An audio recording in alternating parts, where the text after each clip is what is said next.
Hi viewers, welcome to our channel. ప్రస్తుతం మనతో పాటు టీడీపీ స్పోక్స్ పర్సన్ సూర్యదేవ లత గారు ఉన్నారు. వారితో మాట్లాడదాం. మేడం నమస్కారం. మేడం నమస్తే.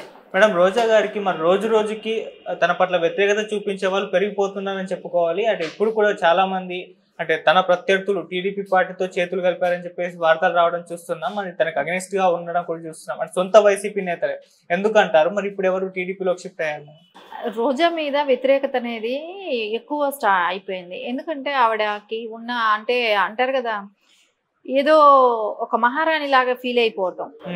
అంటే అంటే సినిమాలో ఆవిడని హీరోయిన్ గా ట్రీట్ చేసినప్పుడు ఒక మహారాణి లాగా ఎలా ఫీల్ అవుతాం కదా, అదే నేచర్ ఇక్కడ ప్రజల్లో కూడా చూపిస్తూ ఉంటే ఒక టైం ఏమో వెయిట్ చేశారు, రెండోసారికి ఎప్పుడు కూడా తను పెద్ద మెజార్టీతో గెలిచిన వ్యక్తి కాదు కాబట్టి సో ఎప్పుడు టఫ్ ఫైట్ గానే గెలిచింది. సో తనేమో అంత మెజార్టీ వచ్చిపోయి గెలిచిపోయిన వ్యక్తి కాదు కాబట్టి మినిస్టర్ అయితే ఏదైనా చేస్తుందేమో అని కూడా చూశారు. సరే, ప్రజలకి చేయలేదు, ఆవిడని నమ్ముకొని ఉన్న క్యాడర్ కూడా ఎక్కడ ఆవిడ చేయలేదు. ఇప్పుడు అదేలాగానే అక్కడ పోస్టులు ఉన్న వ్యక్తులే అందరూ కూడా మా నగిరి పుత్తూరు సంబంధించిన వాళ్ళు, పుత్తూరు మండలం నగిరి నియోజకవర్గానికి సంబంధించిన వాళ్ళు కొంతమంది రావటం, బీసీసీఎల్ రాష్ట్ర ప్రధాన కార్యదర్శి అయిన అమూల్ అనే అతను రావటం, అతను మొదలియార్ సామాజిక వర్గానికి చెందిన వ్యక్తి. అంటే అక్కడ డామినేట్ చేసేది ఎక్కువ జనాలు కూడా అక్కడ వాళ్ళు ఉంటారు, ఆ కమ్యూనిటీ వాళ్ళు ఎక్కువ ఉంటారు. అంటే 32,000 ఓట్ బ్యాంక్ ఉందనేది అక్కడ వాళ్ళది. సో అందుకని వాళ్ళు గెలుపోవటంలో డిసైడ్ చేసే ఫ్యాక్టర్ వాళ్ళతో ఉంది. అందుకని ఖచ్చితంగా వాళ్ళతో కూడా వ్యతిరేకత రావటం. సో అక్కడి నుంచి కూడా అంటే ఆయన కొంతమంది మళ్ళా వైసీపీ క్యాడర్ని తీసుకురావటం. నారా చంద్రబాబు నాయుడు గారు సత్యవేడు పర్యటనలో ఉన్నప్పుడు అక్కడికి తీసుకెళ్లి భానుప్రకాష్ గారు వాళ్ళతో కండువా కప్పించి సో మద్దతు అంటే వీళ్ళందరూ కూడా కలిసి పనిచేయండి అని నారా చంద్రబాబు నాయుడు గారు చెప్పటం, భానుప్రకాష్తో కలిసి మీరందరూ పనిచేయమని చెప్పటం కానివ్వండి జరిగింది. అదేలాగా వడమాలపేటకు చెందిన మండలంలో కూడా కొంతమంది వైసీపీ నాయకులు వెళ్ళి కండువా కప్పుకోవటం జరిగింది. అంటే ప్రతి మండలంలో కూడా జంపింగ్లు జరుగుతూనే ఉన్నాయి అక్కడ. అంటే ఈవిడ చేసిన దుర్మార్గాలే దానికి కారణం. అంటే ఎవరైనా కేడర్ ఇప్పుడు నమ్ముకున్న వాళ్ళకి ఎంతో అంత వాళ్ళ పనులు కూడా చేయకుండా ఉంటాం. అంటే ఆవిడ సంపాదించుకోవటం, ఆవిడ దాచుకోవటం దీంతోనే సరిపోయింది ఇప్పటి వరకు కూడా. ఆవిడని మళ్ళా ఇంకొక 5 ఏళ్ళు మళ్ళా గెలిచిందంటే నెత్తిన ఒక కుంపటిలాగా ఇప్పటికే మనం భరించలేకుండా ఉన్నాం, మళ్ళా ఆవిడని భరించడం కష్టం అవుతుంది అనేది అయితే ప్రజల దృష్టిలో ఉంది. కాబట్టి ఖచ్చితంగా ఆవిడని ఓడించాలి అనే దాంతోనే మనం లిక్కర్ గురించి మాట్లాడుకున్నప్పుడు తెలిసింది. అదే సొంత పార్టీ వాళ్ళే కంప్లైంట్ ఇచ్చారు.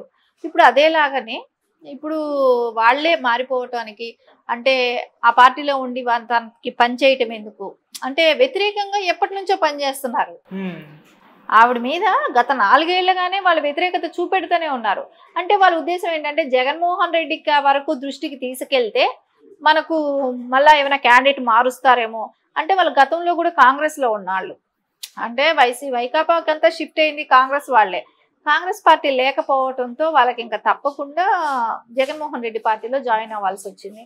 తర్వాత ఎక్కడ కూడా వీళ్ళలో చేంజ్ లేకపోవటం, జగన్మోహన్ రెడ్డి కూడా ఎక్కడ డెవలప్మెంట్ కానివ్వండి అక్కడ నియోజకవర్గంలో కూడా వాళ్ళకి ఎలాంటి బెనిఫిట్స్ కానీ ఎలాంటి పనులు కానివ్వండి అభివృద్ధి పథకాలు కానివ్వండి ఏమీ లేకపోవటం, రోడ్లు కానివ్వండి. ఇప్పుడు విలేజ్ స్థాయి నాయకులనే మనం తీసుకుంటే అంటే గ్రామీణ ప్రాంతం వరకు కూడా వెళ్తే అది రూరల్ ఎక్కువ ఉంటాయి. అక్కడ నగిరి నియోజకవర్గం రూరల్ ఎక్కువ ఉంటాయి. టౌన్స్ కూడా చిన్న చిన్న టౌన్సే, మండలాలు అనేది టౌన్స్ చిన్న చిన్నవి, అది పెద్ద టౌన్స్ కూడా కాదు.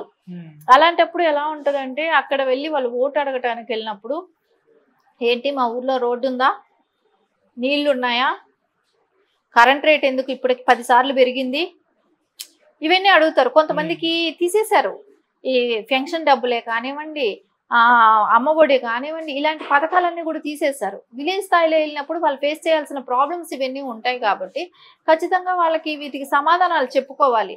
వాళ్ళు అక్కడ లీడర్గా ఎదగాలంటే అక్కడ వాళ్ళ ప్రజల్లోకి ఏదైనా పనులు చేసి వెళ్తుండాలి, కాంటాక్ట్స్ పెట్టుకోవాలంటే ఏదైనా పనిచేసే నాయకుడు కావాలి, అక్కడ పనిచేసే నాయకుడు కావాలి, వాళ్ళు పిలిస్తే పలికే ఎమ్మెల్యే కావాలి అక్కడ వాళ్ళకి. సో అలాంటప్పుడు వాళ్ళకి ఈవిని గత 10 సంవత్సరాలుగా కూడా ఎక్కడ మనం చూసాం ఆవిడ పాదయాత్ర చేయటం, నిద్రపోవటం, లేవటం, బ్రష్ చేయటం, ఆమె రెడీ అవ్వటం, ఇవి మనం వీడియోలు చేయటం. నేను నియోజకవర్గం వాళ్ళని ఇంప్రెస్ చేస్తే కదా వాళ్ళకి నువ్వు అక్కడ అందుబాటులో ఉంటే నువ్వు ఇట్లాంటి వీడియోలు పెట్టాల్సిన వల్ల బయట వాళ్ళు వచ్చి ఓటేయరు, అక్కడ నియోజకవర్గం వాళ్ళే ఓటేస్తారు, వాళ్ళనే నువ్వు సాటిస్ఫై చేయాలి. అది నువ్వు చేయనప్పుడు ఖచ్చితంగా వ్యతిరేకత అనేది ఉంటుంది. వాళ్ళు వేరే ప్లాట్ఫామ్ ఎత్తుక్కుంటారు వేరే చోట. అంటే నెక్స్ట్ అంటే 14 సంవత్సరాలు సీఎంగా చేసి అనుభవం ఉన్న వ్యక్తి. సో రేపు ఖచ్చితంగా రాష్ట్రం డెవలప్ అవ్వాలంటే ఆయనతోనే వీలవుతుంది. కాబట్టి భానుప్రకాష్ గారు కూడా కొంచెం ప్రజల్లోకి వెళ్ళటం, ప్రతి వాళ్ళు కూడా ఎవరైనా అపోజిషన్ లీడర్గా ఉన్నా కూడా ఇన్ని సంవత్సరాలు కూడా ప్రజల్లో ఉన్నాడు. సో ప్రజలకు అందుబాటులో ఉండటమే కానివ్వండి, వీటన్నిటి మూలన కూడా ఖచ్చితంగా ఆయనకి మన సమస్యలు ఏదైనా ఉంటే ఆయన దగ్గరికి వెళ్తే వింటున్నాడు, చెప్తున్నాడు, సొల్యూషన్ ఉంటుంది. సో ఏదో ఒకటి సార్ట్అవుట్ చేస్తాడు. రేపు పొద్దున అంటే వాళ్ళ నాన్నగారు గతంలో అయితే ప్రతి వాళ్ళకి ప్రతి ఆయన ఇంటికి వెళ్ళినా రెస్పాండ్ ఉంటుంది. ఆయన కబురు వాళ్ళ ఇంట్లో ఫంక్షన్లు అయినా ఆయన అలాగే వెళ్తారు. ఒక చావు దినము అని ఏమీ లేదండి.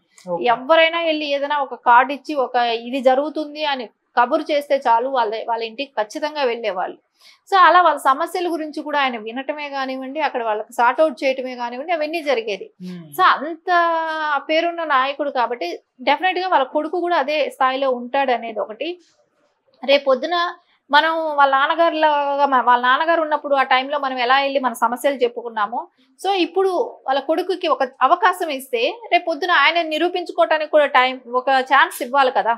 సో అతను కూడా చేస్తాడు, ఎందుకంటే తండ్రి గారి లెగసీ కంటిన్యూ చేస్తున్నాడు కాబట్టి ఖచ్చితంగా ఆయన చేస్తాడనే ఒక నమ్మకం కూడా ప్రజల్లోకి వచ్చింది అక్కడ నగిరి నియోజకవర్గంలో. సో భారీ మెజార్టీతో, అది కూడా 1,00,000 వరకు మెజార్టీతో గెలిచే అవకాశాలు ఉందనేది చెప్తున్నారు అక్కడ లోకల్ వాళ్ళు. కానీ రోజా గారు అయితే చాలా ధీమాగా ఉన్నారు మేడం గెలుపు పట్ల. అంటే 3వసారి గెలిచి జగన్మోహన్ రెడ్డి గారికి ఒక బహుమతి ఇద్దామన్న ఆలోచనతో తను ఉన్నట్టు తెలుస్తుంది. అంటే ఆయన కూడా సర్వేలు చేయించుకున్నారు జగన్మోహన్ రెడ్డి గారు, రోజా గారికి గెలిచే పరిస్థితి ఉందని చెప్పేసి ఆమెకే టికెట్ ఇచ్చారు, వ్యతిరేకత ఉన్నా సరే అని అంటున్నారు. దీనిపైన మీ ఒపీనియన్ మేడం? ఇప్పుడు ఎలక్షన్ అఫిడవిట్ తను ఇవ్వటం మనం చూసాం. దానిలో ఆవిడ ఇన్కమ్ ఎంత పెరిగింది? 60% పెరిగింది. సో ఈవిడ ఏం చేసి పెరిగింది? ఈవిడికి ముందు బిజినెస్లు ఏమున్నాయి, ముందు ఆస్తులు ఏమున్నాయి, ఇవన్నీ కూడా పరిగణలోకి తీసుకోవాలి. ఇప్పుడు ఆవిడ యాక్ట్ చేయట్లేదు. సో గత 3 ఏళ్లుగా ఆవిడ యాక్ట్ చేయట్లేదు. ఒకవేళ నాకు జబర్దస్త్లో నేను ఇంత సంపాదించాను అంత సంపాదించటాను అనటానికైనా వాళ్ళ ఆయన ఏమీ చేయట్లేదు. వాళ్ళ పిల్లలు సంపాదన పనులు కాదు. ఎలా అంత ఆస్తులు అంత పెరిగి 60% ఎలా వచ్చింది?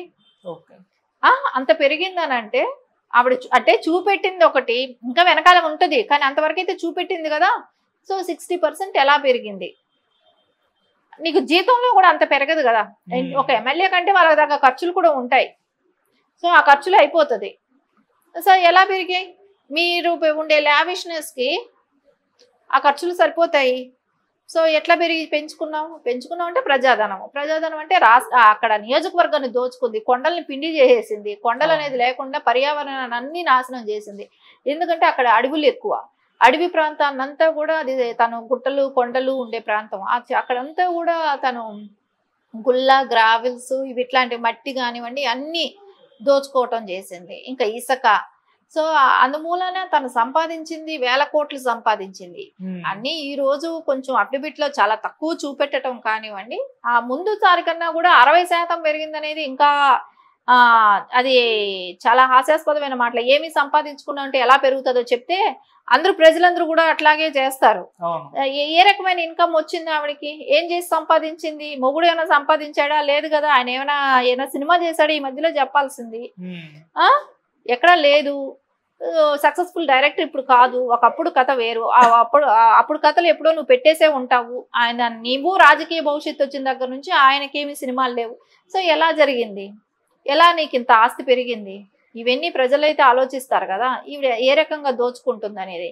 మనం గతంలో చాలా సార్లు చెప్పాము, ఆవిడ దోచుకున్నదంతా పెద్ద హిస్టరీ లాగా చెప్పుకున్నాం కూడా.